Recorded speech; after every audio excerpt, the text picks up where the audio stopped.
our preaching today is called Call to Greatness. It's the first teaching in the Jesus Revolution series.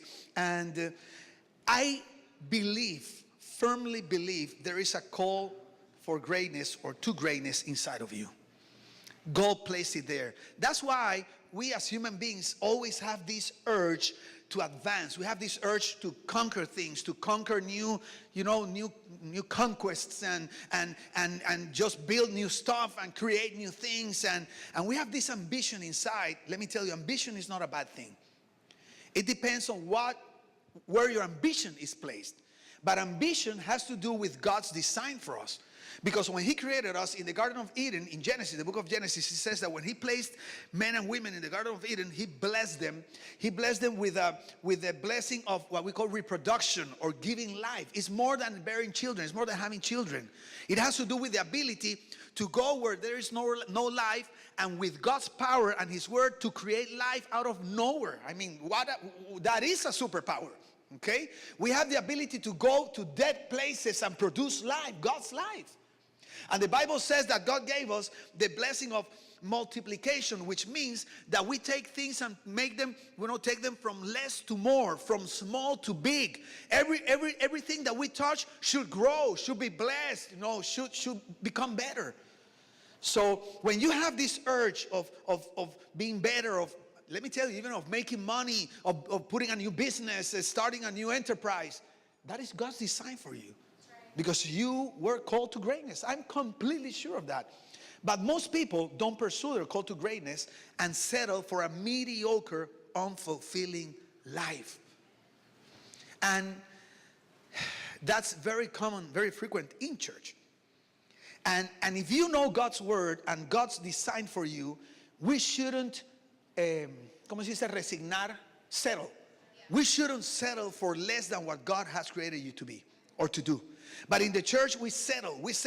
It's like, and many of us, that especially people that come from Latin America, and we come from countries where maybe, we couldn't afford a house or 2 cars, and we come to this place and suddenly you have, you begin with an efficiency, and then you have a home, and then you get married, and you have your car, and it's like we settle for those things like if that was it.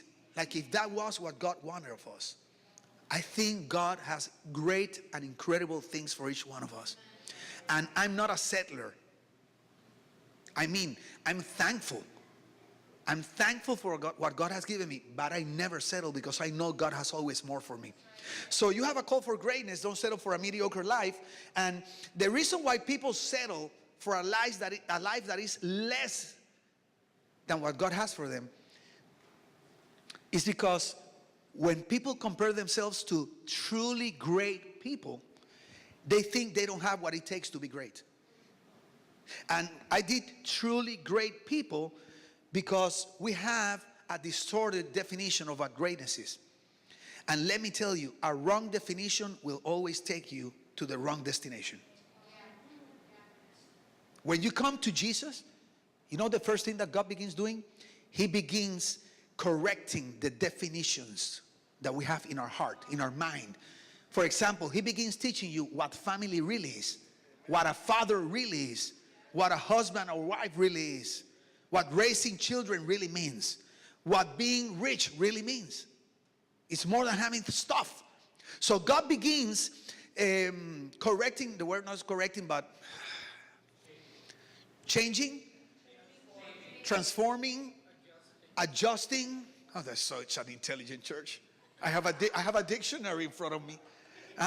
The definitions we have of life, because a wrong definition will always take you to the wrong destination. So society has a wrong definition of greatness.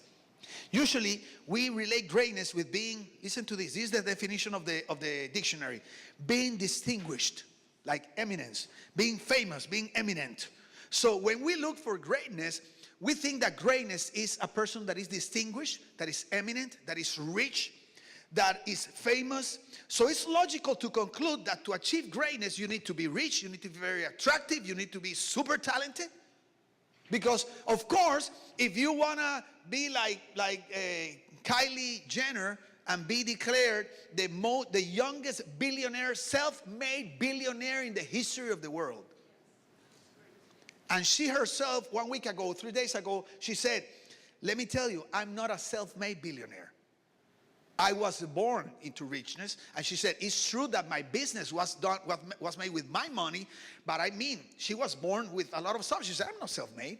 But we think that is greatness. We think that greatness is having 150 million followers in Instagram.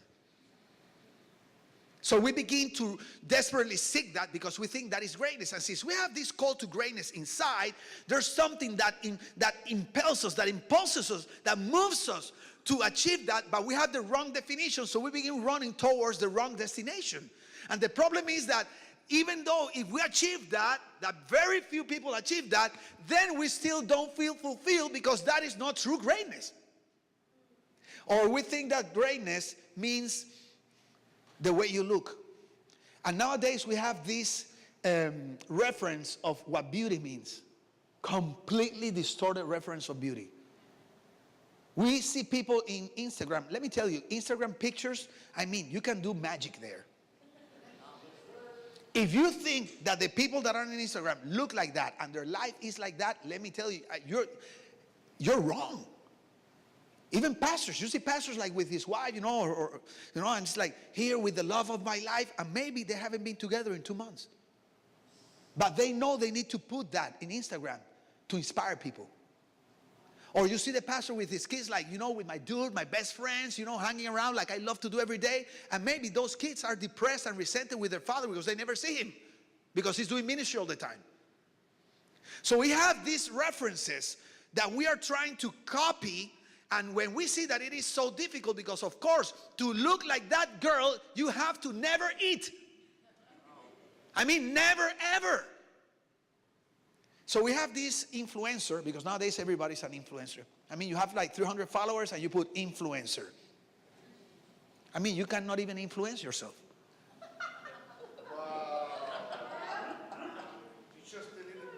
You see? I have a friend here.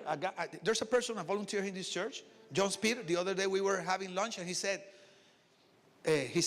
I'm just a leader that is going out for a walk. I said, what do you mean? Because I always thought I was a leader, but I don't see nobody following me. So I'm learning that I'm not a leader. But you put in Instagram, influencer. So this lady, she's an influencer because she had millions of followers. And she's one of these people that is promoting the vegan lifestyle. But they just put a video of her eating fish. And she had been eating fish like for a year or something like that. And nobody knew. But in Instagram, she says that vegan lifestyle is the best lifestyle, that you get all the proteins and all the minerals. And she went to the doctor and basically she was dying. I'm not saying that vegan is bad. I'm just saying that she's not an example of what she preaches. And nobody knew until her best friend put a video. And she's there, eating this beautiful fried fish. Not even sushi, man. Not even sushi. Not even sashimi. Raw, at least raw. No, she's there like, mojarra frita. Mojarra frita, chico. Huh? Con arroz con coco y patacones. No. So she's there eating, and she says, no, a doctor told me like 2 years ago that I don't have enough minerals and proteins in my body, so I had to start, but I just didn't have the boldness to say it because then people were going to question what I teach exactly. Not only question, millions of people are following you and doing what you do because they think that is greatness. That is the good thing to do. Listen to this. One thing is to feel great. Another one is to achieve greatness. Because most people, what they're looking for is not to achieve greatness. They just want to feel great. And it's not the same thing. What is true greatness? True greatness doesn't have to do with talent, money, or fame. Luke 22:25. Jesus said to them, the kings of the Gentiles, the kings, you see, people that we think they're great, lord it over them, and those who exercise authority over them call themselves benefactors. Listen to this. So these are people that humans call great, people in government with power, riches, and these people lord over the people, and basically they mistreat people. But since we have this definition of greatness, even though they are not really great people, we think they are great. And not only they are not great, but we call them great. Oh, they are benefactors. No, they're killing the nation, basically. But our definition of greatness doesn't allow us to see correctly that there is something there that is wrong, because inside of us we have this drive that we want to be great. God designed us to achieve greatness, but that's the only reference of greatness we have. So we are trying to be someone that is not truly great. And then Jesus says, but you are not to be like that. Jesus is saying that is not true greatness. I don't want you to be like that. Instead, the greatest among you should be like the youngest, and the one who rules like the one who serves. Me lo quitaron. For who is greater, the one who is at the table or the one who serves? Is it not the one who is at the table? But I am among you as one who serves. Greatness doesn't have to do with money, power, or possessions. Listen to this. Greatness has to do with how many lives you help change. That is the true definition of greatness. It's when you have a servant heart and you use the gifts and talents, the skills God has given you to change other people's lives. I don't measure greatness by riches or the way you look. I measure greatness regarding how many lives you've touched and you've changed. That's how I'm trying to achieve greatness. When I die, I don't want people to measure me by the money I accumulated during my life. I want people to remember me by how much good I did to other people, how many lives I changed. And I want my children to see that. I taught this teaching in the last Zenith meeting, and the Zenith group, they told me, you know what, Pastor? The church needs to hear this. Please teach that to the church too. And Danny was here. Danny, my son, 8-year-old, he was here. And he saw some things that I'm going to show you now that he didn't know his dad had done. And when I finished the teaching, he went there and he hugged me. And he looked at me like with admiration. And it's like I didn't know my dad had done things like that. And I broke down crying. Let me tell you why. Because I want him to be proud of me for how many lives I've changed. Because that's what I want him to do. You were called to greatness. You were called to change other people's lives. Nothing compares to that. Nothing. Like the prophetess Sinead O'Connor said. I know that's another song. Okay. So, repeat after me, transformation. You see, when I speak about achieving greatness and changing other people's lives, it's basically being an instrument so other people's lives can be transformed. It has to do with transformation. And there's a difference between feeling great and achieving greatness. You feel great when you go feed the poor. But you achieve greatness when you help poor people break free from the cycle of poverty. It's not the same thing. So you feel great, you feel good, you feel great when you go to a poor person and give them some food. You feel good, you feel great. You say like, wow, I did good. And something in the back of your mind makes you feel like a good person. And that helps you deal with the guilty conscience that we have back here that is telling us you are not doing what God called you to do. You're not really loving people. So we give a plate of food to somebody, to a homeless guy, and we go like, ooh, I fulfilled God's expectation with my life. I feel good. No. One thing is to feel great, another one is to achieve greatness. You give food to a poor person, you feel great. You help that person break free from the cycle of poverty, you achieve greatness. Wow. The first one takes one act of gentleness. The second one takes a commitment to transformation. Oh, that was powerful. That was powerful. Okay? To achieve greatness, listen to this. To achieve greatness, you have to be passionate about transformation. So, the other day, they invited us to a beautiful place, a shelter. And in this shelter, we took some food and some music and some stuff. And it was great. It was great. I have some pictures here in the shelter. Okay? Only 2 pictures because we're not allowed to put pictures, so I only took these 2. This little girl, I fell in love with her. This little girl. And she's smart. I mean, most kids there were super smart. But this girl, I mean, like an old pastor used to tell me, she flies, volaba con los motores apagados. Okay? She would fly with the engine off. I mean, she was there, super intelligent. So, we were there and we gave them some Christmas gifts and some food and some cake and all that. And then I met the person that is behind this program, this visit that we did. And this guy has been doing this for 35 years. Listen to this, 35 years. So when we're giving away the presents, I tell them, so-and-so, how long have you been doing this? He says, 35 years. I asked, he said, have you seen somebody here change? He said, never. That's what he answered. He said, never, not one person. And then he added, and I don't expect any of them to change. So this visit for me was a great thing until he told me that. And I said, how many years have you been here? 35 years. He told me, he said, you know what? The mother of this girl, she's the daughter of the babies that I found here 35 years ago. That were like her. Now they are the grandmothers of this generation. And he said, nobody has changed. Nobody has been delivered from the cycle of poverty. They are going to prostitution, into drugs. And I don't expect any of them to change. It is not going to happen. And I told him, so why are you doing this? Because I love what he's doing in a sense, but at the same time, I wanted to tell him, you are promoting the welfare system in this country.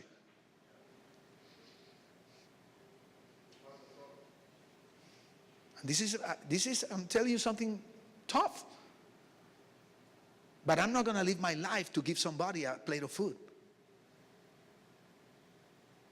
Jesus fed 5,000, but he didn't spend his ministry feeding people. He spent his ministry discipling 12 people. Because he didn't change the world with 10,000. He changed the world with 11 because one of them flunked. You see, you cannot bring transformation by feeding people. You only bring transformation by transforming people. So you got to be committed to transformation. And I'm going to show you a picture. So something that we did, I tell you a lot of bad stuff that I do and my weaknesses and everything. Today I'm going to talk about something good that I've done. Okay? So this is a village outside, in the outskirts of Bogota in Colombia, in a mountain. And that village is called Altos de Cazucá. Altos de Cazucá. They only have one school there. They had one school. The school only went up to 5th grade. And they had 150 kids. The 150 kids, only 50 had a breakfast twice a week. And the other 100 had to see them eat. And they would take turns. Okay?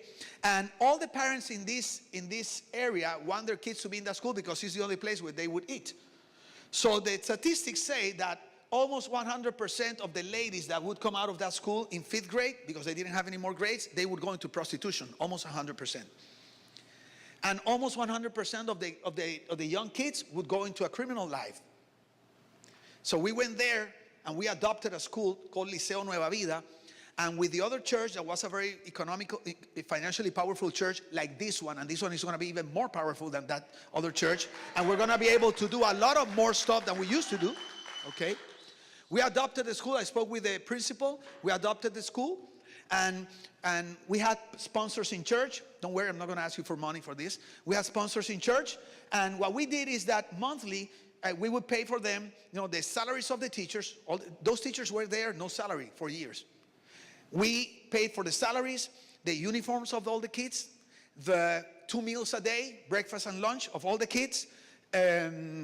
What else? All the book supplies, everything. All the school supplies, books, notebooks. They didn't have anything, pencils. And we gave them a backpack with everything new, everything. I'm going to show you a video one day of this little guy crying, saying, wow, my notebooks, my own notebooks. Just crying. He never had a notebook in his life. And the school grew, and then we would do special projects, and we added a physics lab, then we added a chemistry lab, then a computer lab with like 30 computers, brand new computers.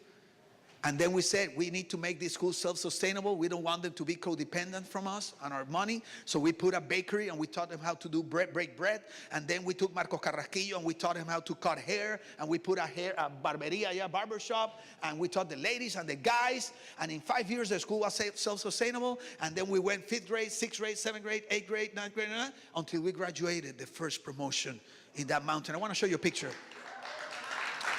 So let me tell you, the first day I went to this school, there was a little girl called Jessica. And Jessica was like, I think like 6, 7 years old. Because you really don't know the age of these kids because they're so poorly fed that some of them may be 11 and they look like 7, 8 year olds.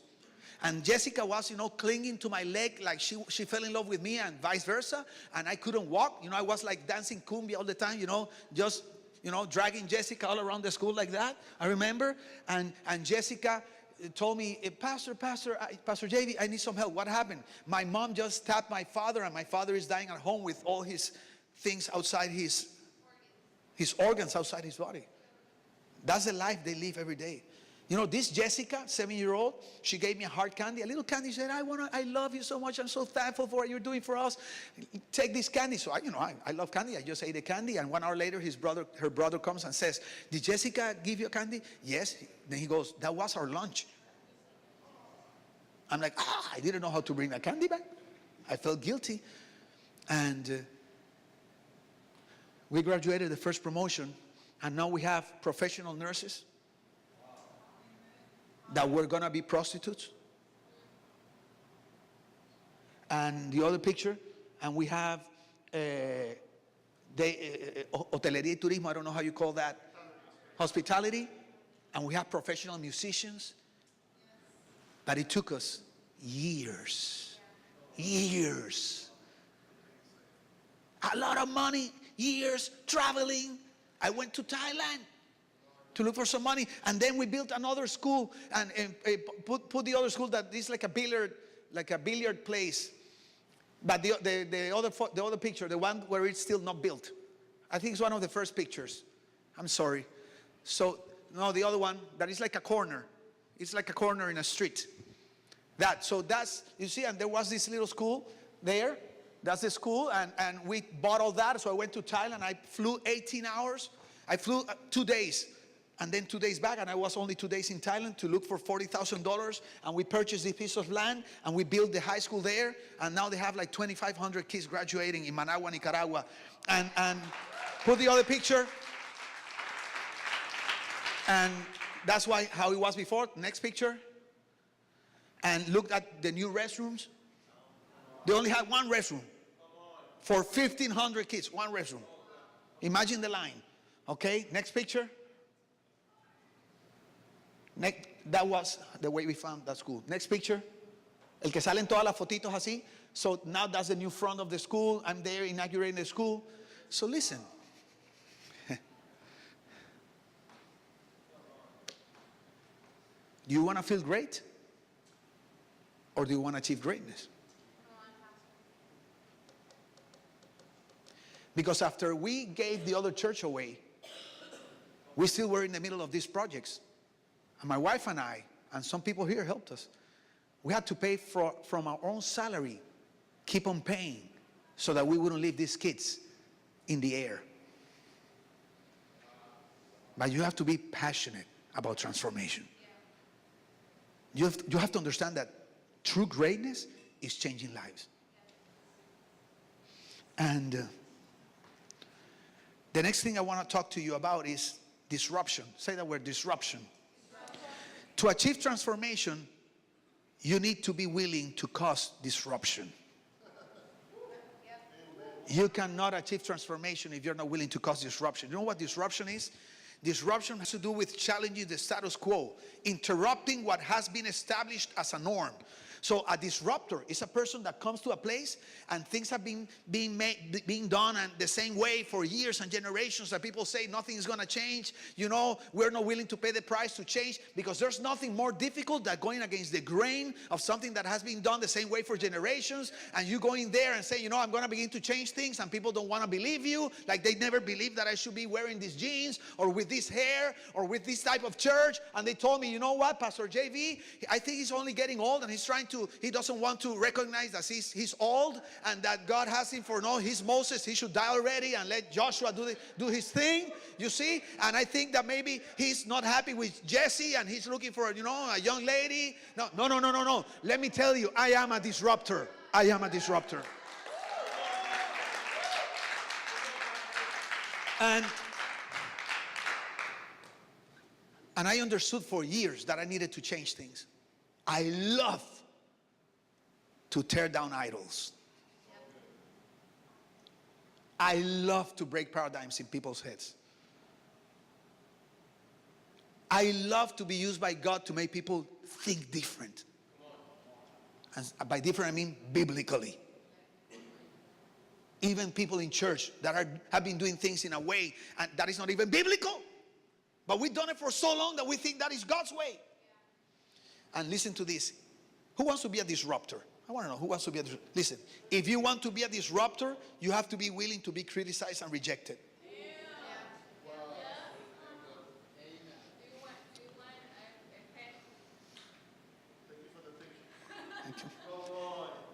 They said that I didn't want to accept my age, that I look ridiculous.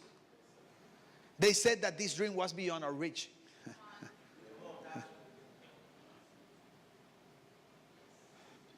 We're going to have a fully packed English experience one day. Even if I have to go and, well, people, let me tell you, I don't know how old I'm going to be, but we're going to have a fully packed English experience. Amen. You know why? Because it's not about me. It's not about you. It's about the next generation. That's why I'm preaching. Like if I'm preaching to 1,000, 2,000. I used to preach to 5,000, 5 services every weekend. And I'm here like, okay, you know, agárralo con su avena, you know, let's take it slow. Because I don't preach, I'm not preaching to you.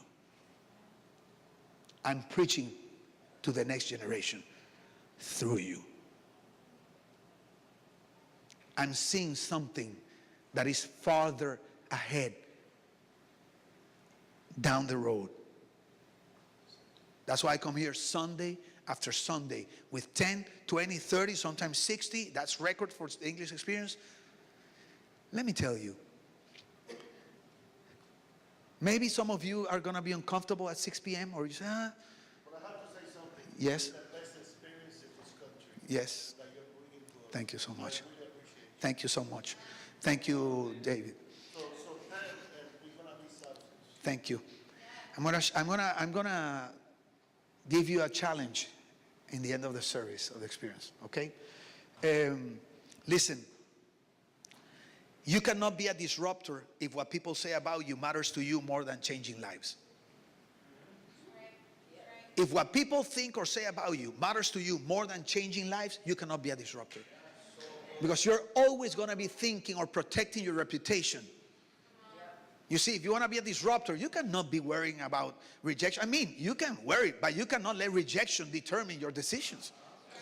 I mean, I hate rejection. I don't like to be rejected. There are some people that they enjoy rejection. And they enjoy it. I hate rejection. Let me tell you, my personality type hates rejection. I love to be loved by people. That's the battle in my heart. But I don't let that determine my decisions or my goals in life. Because when I signed the contract with Jesus, it was all in. All in. I didn't say, well, you know, Lord, if there's going to be some rejection, let's put here like a little paragraph, you know, where it says that if rejection can only come up like to 5.5. The moment it gets to 6, Lord, you know, I'm released from the contract. No, you're not released. Let me tell you, not 5, not 10. I mean, my wife and I, we lost everything. But that's good. Because they say that one more spot doesn't make the leopard. You understand that? One more black spot doesn't make the leopard. I mean, the leopard has so many spots. One more spot, that's it. I'm a panther already. I mean, there's no more places for a spot in me, man. That's it. I'm a panther. I'm a panther, man. Okay? So, repeat after me. I was called to greatness. Greatness is achieving transformation. To achieve transformation, I need to be a disruptor. Very good. Jesus was a disruptor. He challenged the status quo socially, religiously, and spiritually. And the establishment hated him. The establishment hated Jesus. They wanted to kill him. But he brought a revolution that transformed the world. Amen. And they hated him. You want to change the world? There's going to be haters always. And the more disruption you bring, the more haters you'll have in your life. So what is it that you're after? Are you after glory?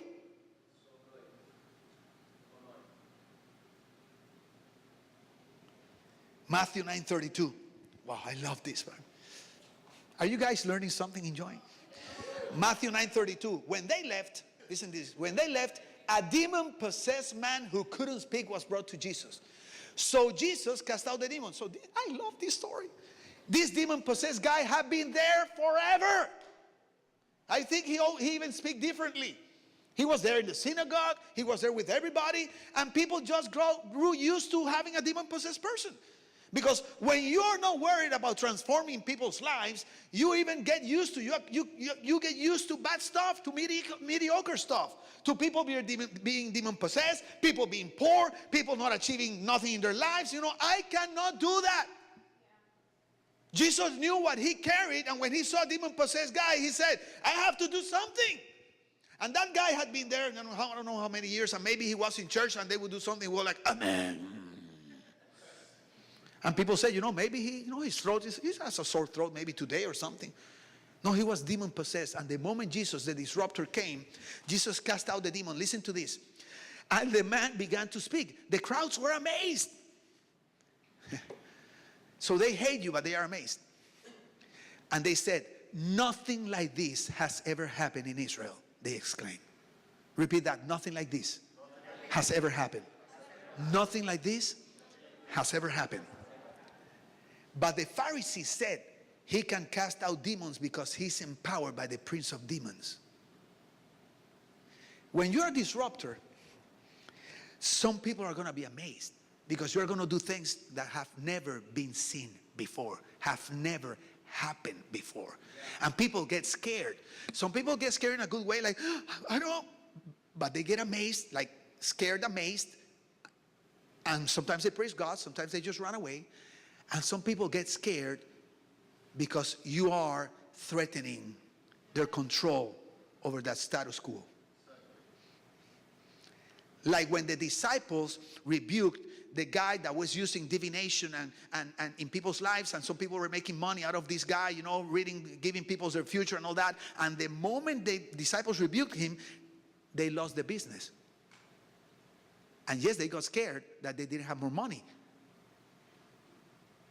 And listen to this. When you take the risk of being a disruptor, in the beginning, when nothing happens, people are going to criticize you. People are going to tell you nothing's going to happen, or people are going to tell you that's never done before, and maybe they're going to reject you until something begins to happen. The moment something begins to happen, those that have a good heart and we're just scared of something new are going to embrace it and say, wow, thank you that you took the risk of being a disruptor. Now we know there is a different way of doing things. But some people, those that their business is going to go broke, are going to tell you, you see, they need to stain your testimony. They need to go into people's hearts, your followers now that believe in you because of something new that is being done, and they need to sow a seed of doubt in their hearts with regards to what is the intention and what is the source of the magic you're doing. And the truth is that they are jealous because they were never able to do what you're doing, and they can't do it. I know about this. Tell me about it. The last 2 weeks, I received like 3 calls from different pastors that rejected me and spoke badly about me. You see, they spoke badly in public, but they called me in secret to ask for help. Because they're losing their young people and their generation. And they call me now, hey, can you teach us? How do you do that? Where did you begin? And I told them, of course, I'm here to help you. Because if I'm doing this to feel great, I'm not going to help them. Because what makes me feel great is to see them do bad. I'm being honest. You rejected me and you criticized me. Okay, I want you now. That's the truth. In my humanity, that's what makes me feel good. But I want to achieve greatness. I have to do like Jesus did with his disciples when they came to him and said, Master, there's some people there like preaching about you and they don't even know you. And Jesus said, why do you care? At least they're preaching. So what are you after? Feeling great or achieving greatness? So I'm going to help them. And I'm sure they're not going to go in public, because in public they rejected me. I mean, it would be good that in public they would say, you know, the guy that we rejected, he helped us. In my flesh, I would love that. But repeat after me, it ain't going to happen. It ain't going to happen. Yes. So nothing, they said, nothing like this has ever happened. You see, there had never been a graduation in that mountain in Bogota. The government said it was not possible because it had never happened. Society said it was not possible because it had never happened. And even the parents of those kids, they were saying it's impossible. It has never happened, until a disruptor showed up. And then it happened. And today I can talk to you about this. But it took me years investing my life to see the fruit. There is a call to greatness inside of you. There's a call to greatness inside of you. Repeat after me, revolution. Repeat this. I'm called to greatness. Greatness has to do with transformation. For transformation, I need to be a disruptor. And now listen to this. When a generation embraces its call to greatness and is willing to disrupt the status quo and commit to transformation, the only possible outcome is a revolution.